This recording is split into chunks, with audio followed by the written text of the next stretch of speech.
Okay, finish the table, and since I finished the table and all my track is on the way, I gotta find other stuff to do. So what I plan to do is rip out the mine area right here. Let me move this thing. I'm not too happy with the huge grade that goes behind this, because then at eye level you wouldn't see it, right? And then I would just build that up and have it covered. But I'm not too happy with the really long grade that goes through the wall over there, and then there's like a little switching area. It's kind of forced, there's not much room. I can't show you right now because I don't have a light over there and it's really pitch black. But basically it comes and loops back through here, and then I have this very small, this is originally just going to be where the coal mine was, but I'm deciding to switch it up because it's hard to see, but I'd have more room over here for the coal area because it goes back here a little bit. There's just a lot more room for like a loop, and I want another loop over here on this side to be the opposite of the loop that I plan to put right here. That way I can just have continuous running along the entire line. And the only thing that's not continuous running is the stuff that is, branch line. So anything that's up from the switchback that goes up here to Mustang Creek and to the quarry. Those are the only things that you can't continuously run. So, it makes it not as tedious to clean everything. But when I move all this out, I'm going to rip up all that track. My plan is to, let me get a good angle here, have this come slightly left. And I've always wanted to hand make a bridge. I see everyone build these giant wooden trestle bridges, and I think if we make this mountain up bigger, right, just a placeholder, right, just put a placeholder and it'd be a giant trestle bridge that comes about right here, and then the track curves in, and then the mine is on the other side. I think that'll be a nice centerpiece for the layout, and it frees up one of my UP5 panels right here that I can put onto this side, because this will be a yard. I already have it planned up on, I use any rail, so I have it drawn up on any rail. So like I said, it's going to be a loop coming from here and looping back in, and then I'm going to use a switch, maybe two switches, a switch here to come off of the loop, and then there's a town or something. And maybe I'll even have another switch go back into the loop. That way anything coming from this can go either way. But, since it's a loop, it really only needs one switch. So they'll enter and exit the same way, and then just go out the same way as a loop.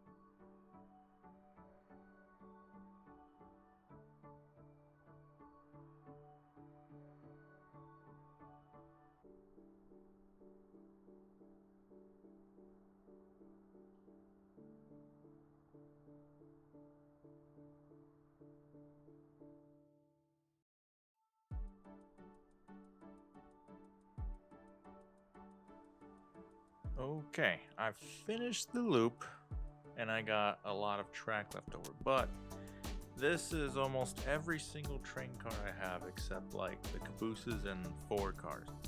So the loop is big enough, mostly. I mean, that's pushing the limit right there. But I went and bought some foam boards to mock up the wall, and I'll cover those with, I'm going to put a background on both sides. So the side that the scenery is on right now will be like a mountainous kind of leading off to a valley kind of scenery. I'll find something like that. The other side will be a city.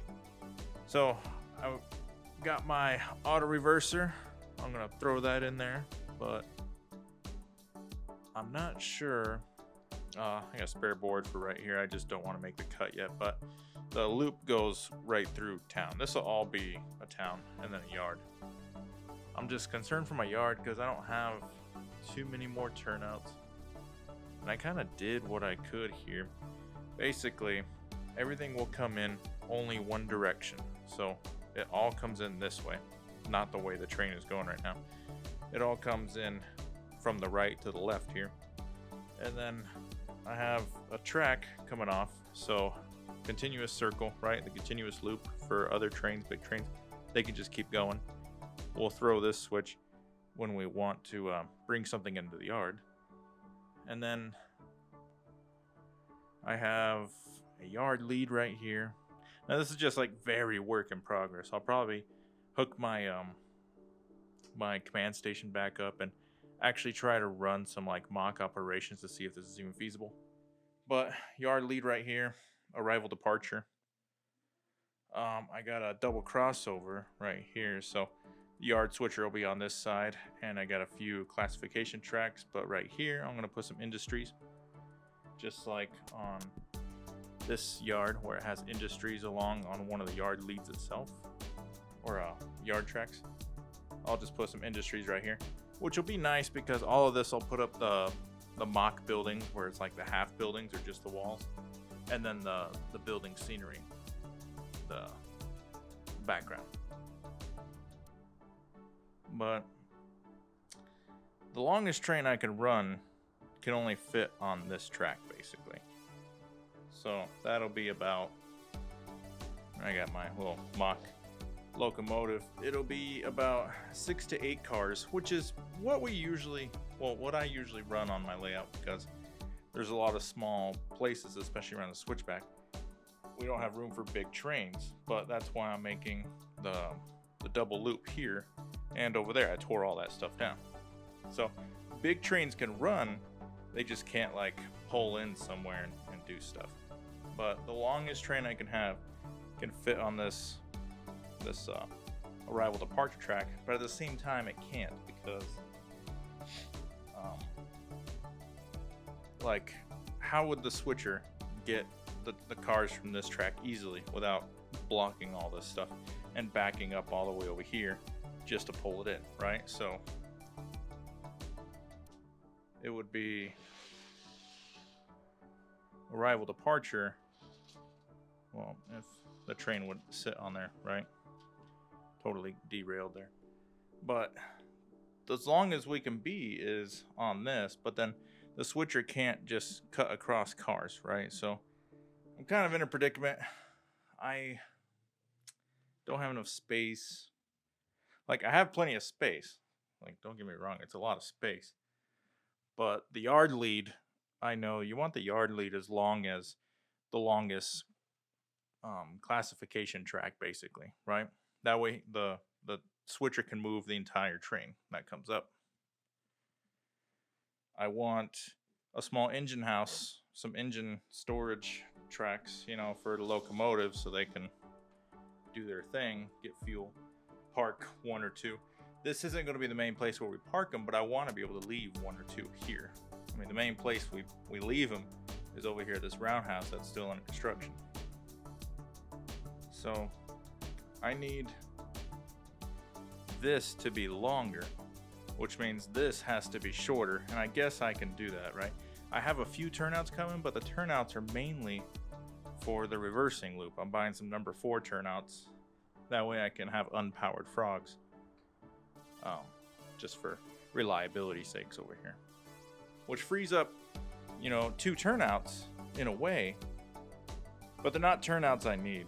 You know, I'm still running into that problem where the further I try to push it that way, the less room I have. Unless I do a double yard where I split it right here, and then I have classification back there, and then like an engine thing, and then a arrival departure on the middle, which is very possible. I don't know. But this is just a first draft. I'll probably play around with it. Like I said, you need to power it up. Don't make anything permanent. Just wire it enough to where you can get power all the way down here. I will wire the reverse loop though. I'm very happy with the loop. It's nice, big. The corners are as big as I can make them without using flex track, which I have some, but I want to use a flex track for this redo of this area that I tore up. But my reverse loop, very big, very smooth. I think it'll come in pretty good, especially trains, at moderate speed. They don't have to slow down until right around this corner if they're going to be going into the yard or not.